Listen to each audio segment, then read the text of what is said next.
Welcome back to your nightmares, my children. This is Mr. Midnight speaking. I welcome you all to my humble abode. So today, we will look at two 3 a.m. scary stories that will make you think twice before waking up in the middle of the night. Let's begin. And always remember, the darkness always follows.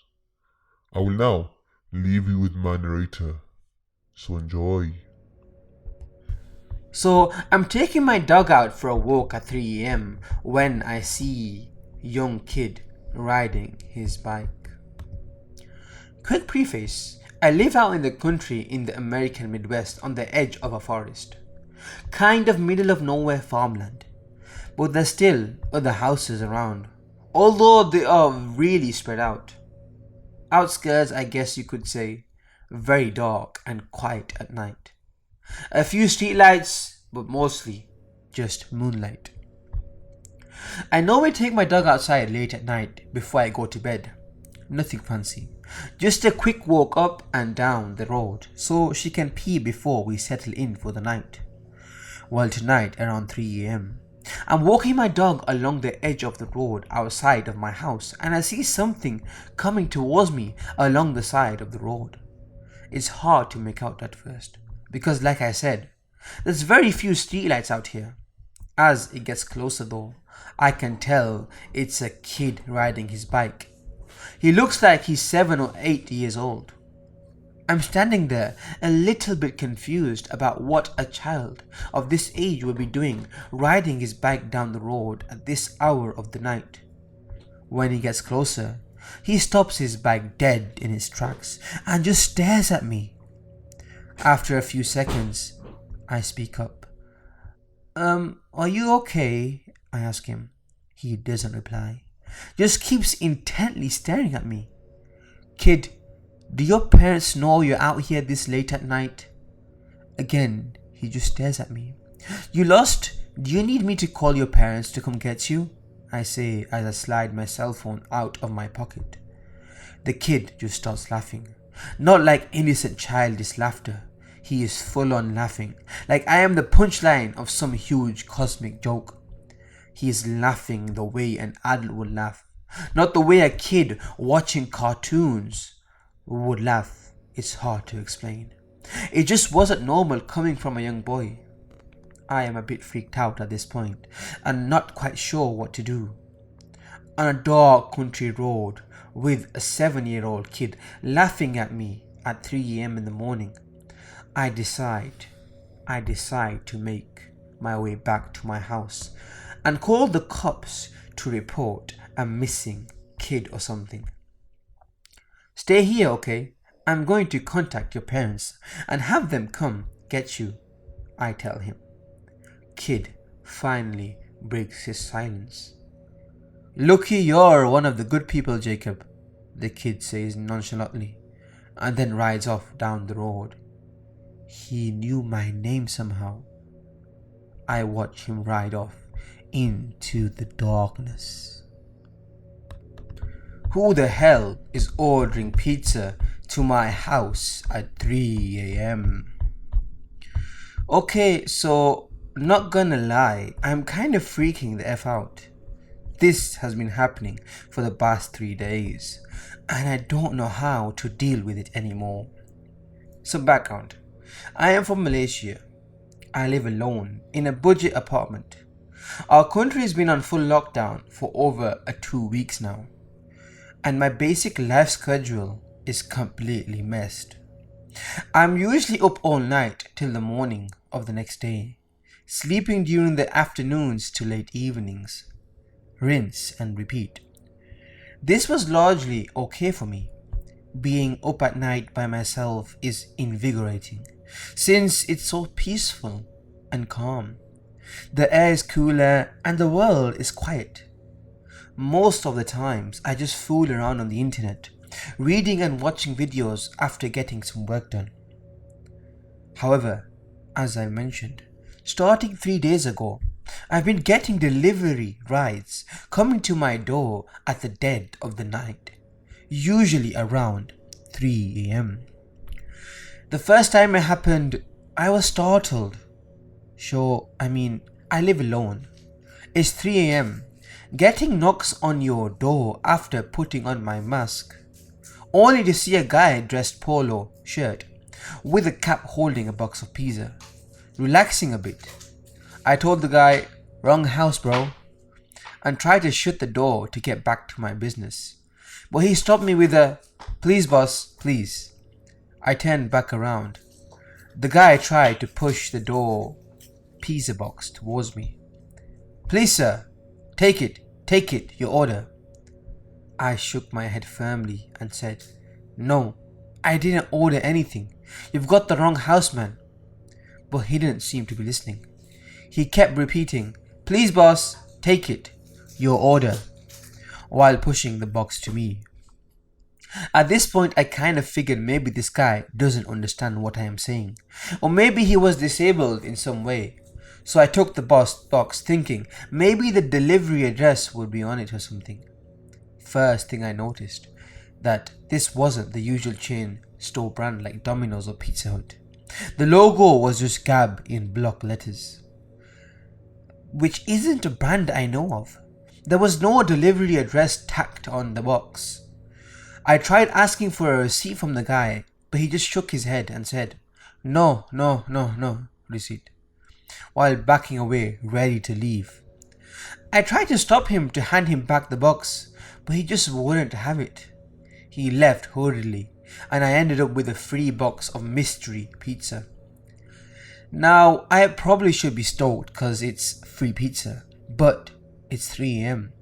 It's from an unknown place, from a brand I've never heard of, and it's delivered by one of the shadiest dudes I've ever met in my life.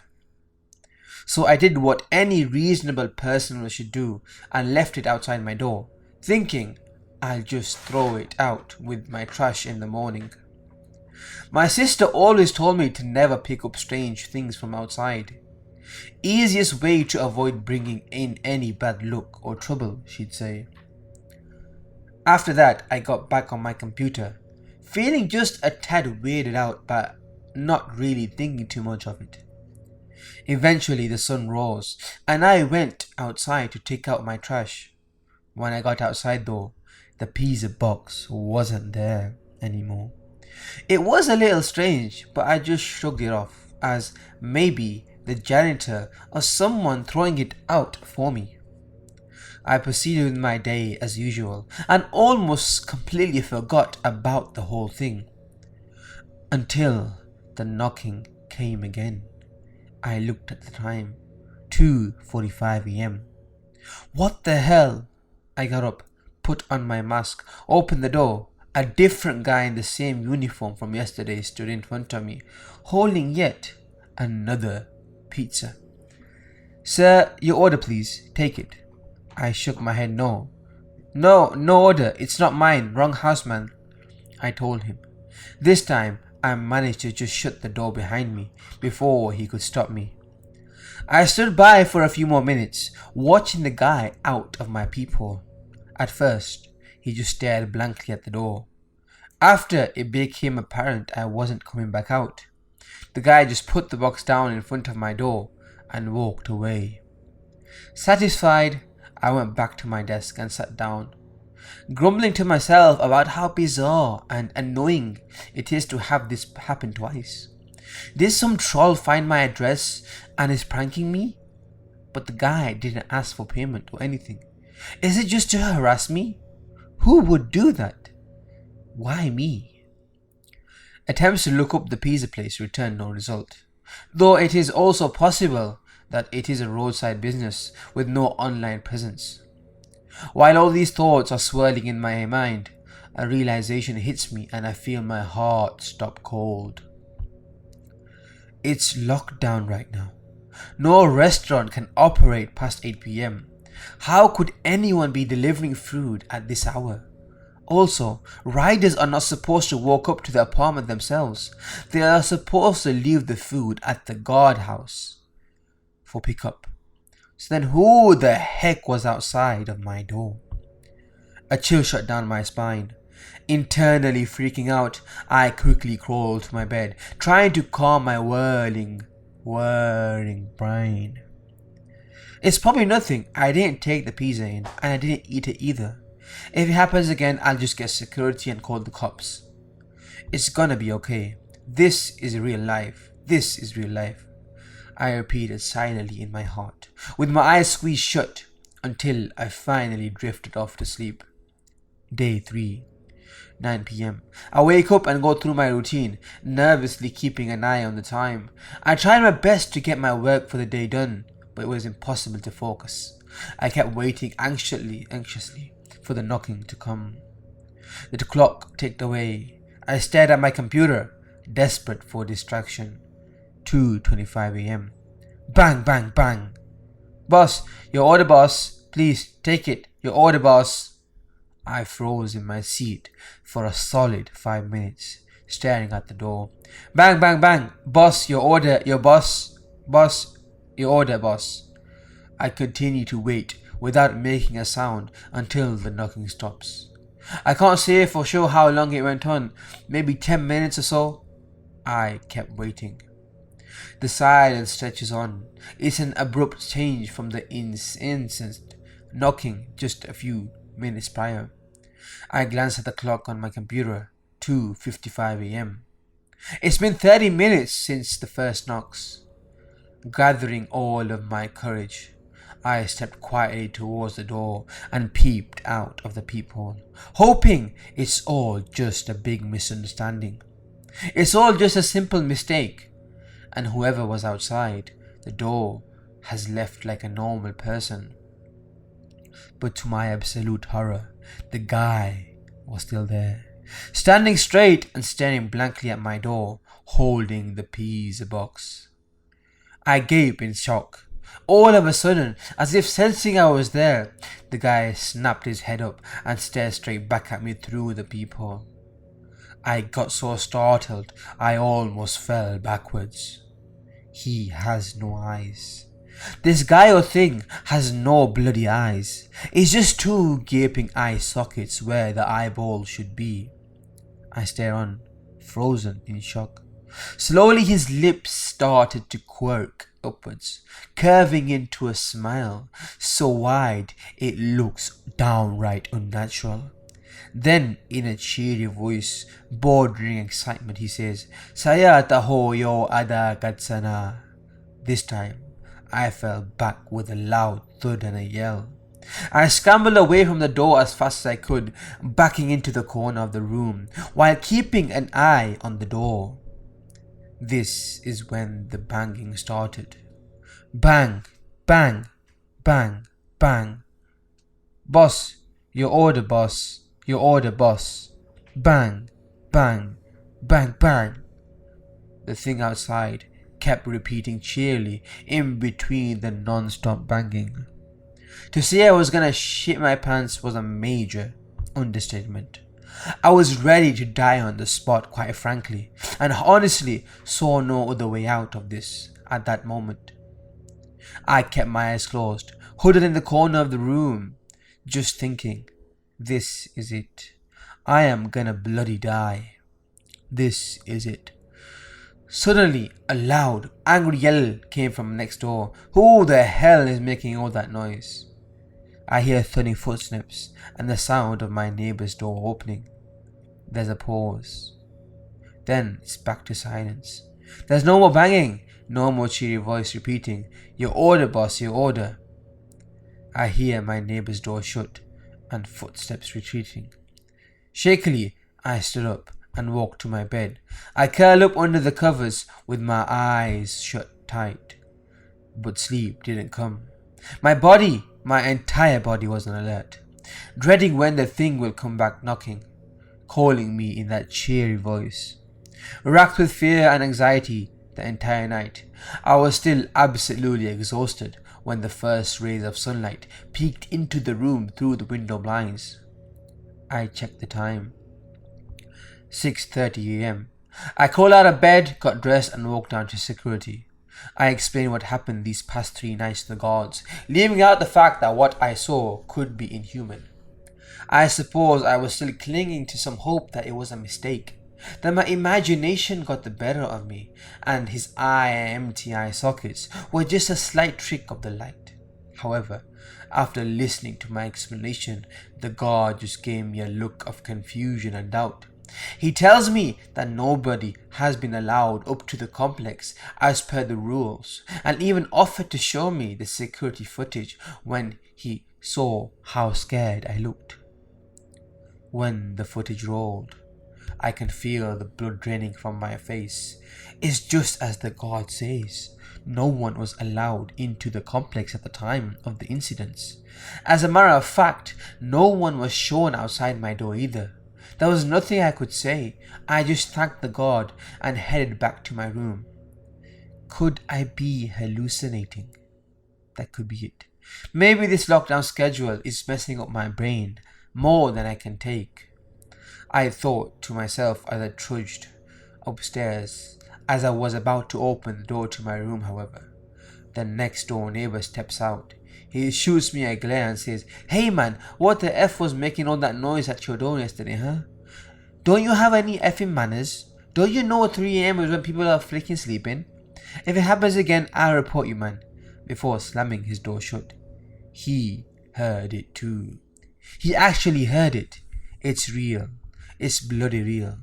Now I'm in my room, typing this out, looking at the clock. It's 1:30 a.m. right now. It'll come soon. I don't know what to do. Update. Hey, so something happened. After last week, I decided to pay a visit to my neighbor. I wanted to talk to him about the knocking thing, since things seem to have settled down. Also to thank him for what I think is him helping me out with the whole ordeal. Anyway, that's how I found myself outside his door at 10 a.m, 5 days after the knocking stopped, with a small box of mangoes in hand. I wanted to clear off any bad blood between us. I knocked on the door a couple of times, then waited. No response. I knocked again harder this time. "Excuse me, hello?" Still no response.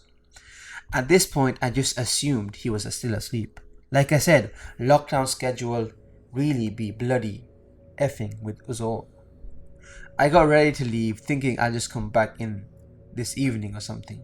Before I could step away though, a loud scream came from inside his room. Go away, piss off, leave me alone." Of course I was startled. He sounded really pissed off, so I just yelled back, "Sorry," and scurried back to my room. I guess I caught him at a bad time. Maybe it was really rude of me to go over so early. Or maybe he knew it was me, and was still mad about what happened before. Regardless, it was quite clear to me that I probably shouldn't bother him for a while. I could try again next week or something. With that mindset, I just went about my business as usual for the next few days. I've been trying to keep my schedule more normalized, open the day and sleeping at night, just in case something came bothering me again. Like the wise man in the comment said, can't know if there's a ghost or demons trying to get me if I'm asleep. Plus, if anything did happen in the day, I know other people would be around to help. Everything was normal, good even, but yesterday, something happened. I woke up in the morning as usual, but not to my alarms. There were loud sirens coming through from the window and what sounded like people outside my door. Thinking there was a fire or something similar, I quickly jumped out of bed, put on my mask and headed out the door. The first thing to hit me was the waft of unbearable stench. It smelled like something that had been rotting for days. It was so pungent that it still got me reeling back even with my mask on. The second thing was my neighbor. I haven't mentioned this before because I didn't think it was relevant, but he is a fit man in his early 30s. Very much the kind of guy who works out on the regular and watches what he eats. But right then, as he was being carted off the stretcher by the paramedics, he looked more corpse than human. Now, I know why people use the phrases skin and bones. He was literally just that. Barely a person at all. His limbs looked like fragile sticks, with his head lolled to one side. Facing me, I could see that his eyeballs were sunken deep into his sockets, reminding me of what I saw at my door just last week. "What's going on?" I asked the policeman by my door. He glanced at me and just told me to go back inside. The rest of the onlookers were also shooed back into their own homes. There was nothing else I could do.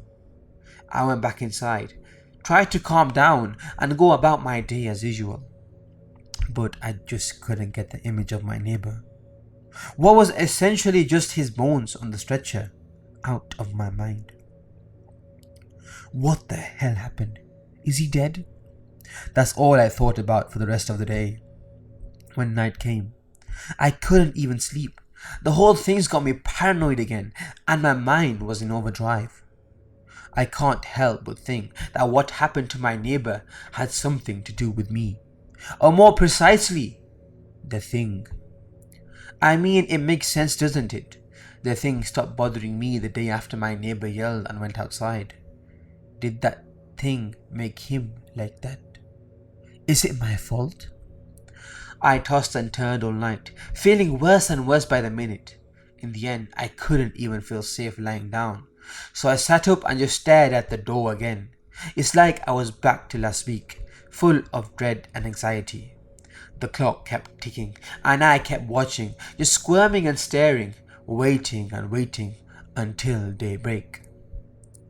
At 7 a.m, when it got bright enough, I went down to the security guard again, hoping he might know what happened.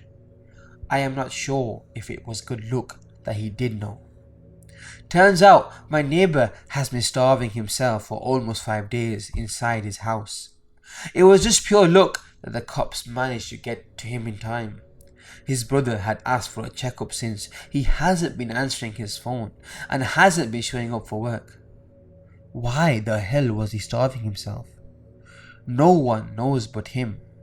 It wasn't like there wasn't any food in his home. There was something set on the table when the cops went inside to check. Presumably the last thing he ate, but apparently it was so rotted they couldn't tell what it was. That was what the effed up smell was. Now here comes the part that brings me here today. The guard told me he found something strange that he wanted to show me and motioned for me to come into his office. He still remembered me from when I asked him about the delivery man coming in. I followed him and he shows me the security footage of our floor from last night. The first video is from last Monday, the 21st 3 a.m. I remember. This was the second day of me not getting any knocks on my door. In the bizarre video, my neighbor had flung his door open, seemingly quite pissed. However, after that, he just stood by the doorframe. It looked as if he was talking to someone in front of him, despite there being nobody. He was gesturing angrily, shaking his head and hands like he was saying no. It was reminiscent of the Alyssa Lamb security footage, just downright unsettling. After a few minutes of that, he seemed to stop abruptly, pick up something from the bottom of the screen. Then he turned around back into his house and shut the door behind him. I paled. The footage over the next 2 nights just showed similar footage of my neighbor angrily flinging open his door, looking around and going back inside, always at or close to 3 a.m. On the 4th day though, I saw myself with my box of mangoes waiting outside his door. That was the day he screamed at me to go away. My worst fear was being confirmed right before my eyes. It got him instead of me. I just know you guys might think it's just me overthinking, but how else would you explain it? It could have been me on the bloody stretcher. It could have been me starving to death in my bloody house. The only reason the thing left me alone was because it got someone else. After seeing that, I just rushed back to my room as quickly as I could. I've got to leave this place. I am not bloody sticking around until whatever the bloody heck it was comes back to get me. I have packed up my things now. I'm going to move back into my parents' house tomorrow. I can't deal with this crap. I don't want to deal with it anymore. It's currently 12:52 a.m. I am still looking at the door. Well, my children, I thank you all for listening. I hope these two 3 a.m. scary stories terrified and frightened you. I'll see you again very soon. So until then, love the darkness as it always follows.